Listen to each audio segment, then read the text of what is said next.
Today's video is going to be about the imaginary numbers. Equations such as x squared plus 1 equals 0 have no real solution, so mathematicians defined the imaginary numbers to represent their solutions.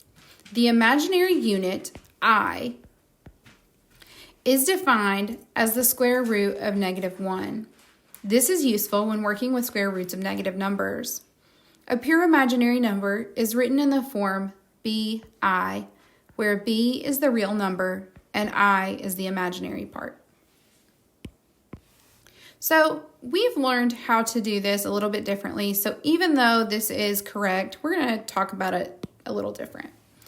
We're going to break this down into the square root of -1 times the square root of 9.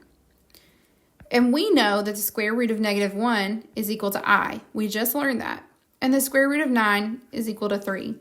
So we're going to rewrite this as 3I. And that is your answer. Okay, so this negative comes out and becomes an I. That's the most basic way to explain imaginary numbers.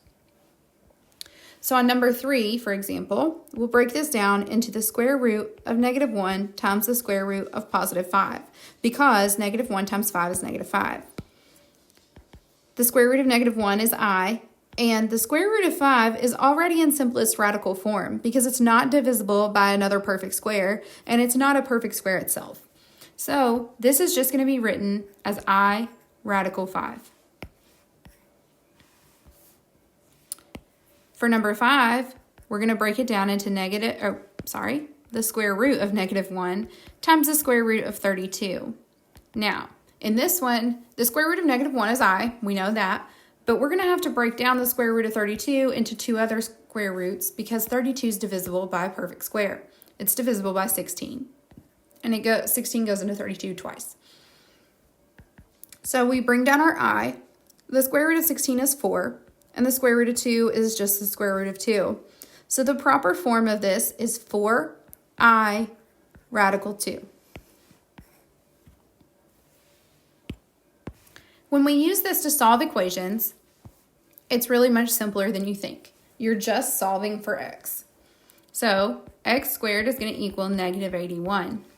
Then we would take the square root. When we take the square root of something, we have to assume that it could be the positive or negative square root. So we have to put plus or minus in there. So this is going to be x equals plus or minus the square root of 81, or -81. But we have to simplify the square root of -81. This will be plus or minus the square root of -1 times the square root of 81, which is the same as plus or minus I times 9, which is just x equals plus or minus 9I. And that's how you write your answer. Now, some of you very easily could have jumped from here to here, and that's perfectly fine. But I want to make sure that everyone gets a chance to see all the steps in case it doesn't make sense to you at any point. Now we're going to talk about the powers of I. And it seems a little redundant at first, but whenever we do this, you're going to notice a pattern, and that pattern is going to help you to understand large powers of I, like I to the 62nd power. So I to the first, we know, is the square root of -1, which just equals I. Yep, that seems redundant, I know, but it'll make more sense in a minute. I squared is going to be the square root of -1 squared. When you square a square root, those cancel each other out, so this is actually just equal to -1. Then I cubed is equal to I squared times I to the first. So I squared is -1, so this is -1 times I, which is just -I. I to the fourth is I squared times I squared. That's the same as saying -1 times -1. That is just +1. So now, let's take a look at I to the fifth. I to the fifth is the same as I to the fourth times I. I to the fourth is +1 and I is just I. This is equal to I.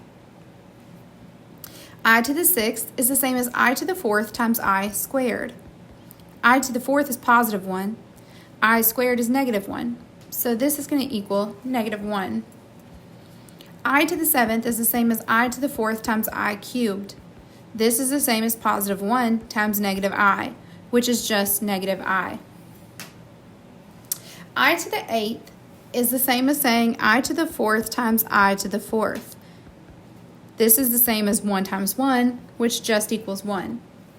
So if we take a look now at these and these, we notice that these follow a pattern. I, negative 1, negative I, 1. So for every 4 numbers, we're just going to repeat this pattern over and over. So let's take a look at I to the 15th.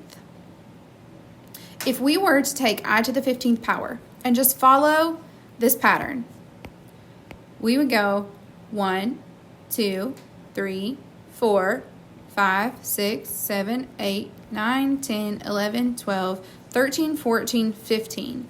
And we would find that I to the 15th power is just going to equal negative I. And that's it. That's the answer to number 13. That's the simplified version.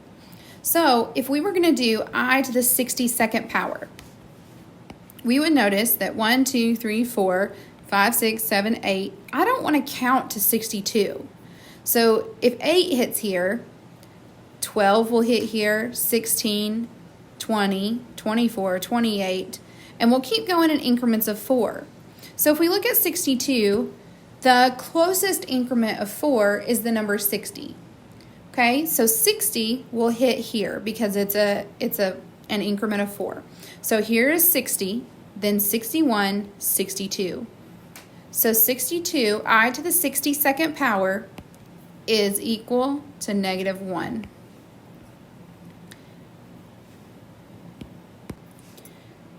All right, so let's look at number 15, multiplying pure imaginary numbers. We treat the imaginary number I very much like a variable, but at the end of our problem, whenever we go to simplify it, we have to remember that I is not just a variable, it actually has a value, and we have to go back to our powers of I and reduce that. So this will make more sense as we do some examples. 4i times 7i is 28i squared. But if you look at your table, I squared is equal to negative 1. So this is 28 times negative 1. That's just negative 28. So 4i times 7i is negative 28. All right, number 17. So sometimes people get confused about this. I just want you to remember that all this actually means is 2i times 2i times 2i times 5i. Okay, this is no different than writing it out like this. So 2 times 2 times 2. We'll do this section first just to keep it organized. But 2 times 2 times 2 is 8. I times I times I is I cubed. So we just have 8i cubed times 5i. 8 times 5 is 40. And I cubed times I is I to the 4th. But we know from our table, I to the 4th is just positive 1. So this is 40 times 1, which is just 40.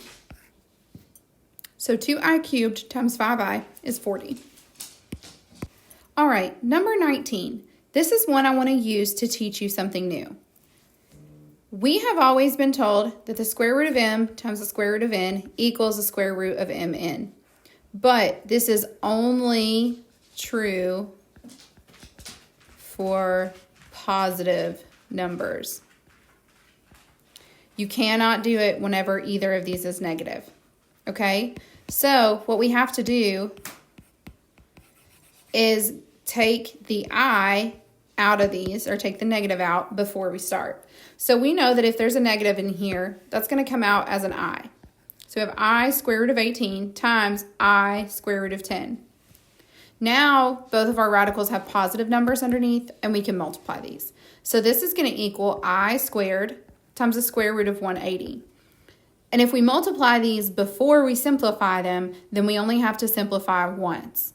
If you simplify first, there's a possibility, and a lot of the time, you'll have to simplify your answer again once you do multiply the radicals together. So this is going to be I squared times the square root of 36 times the square root of 5.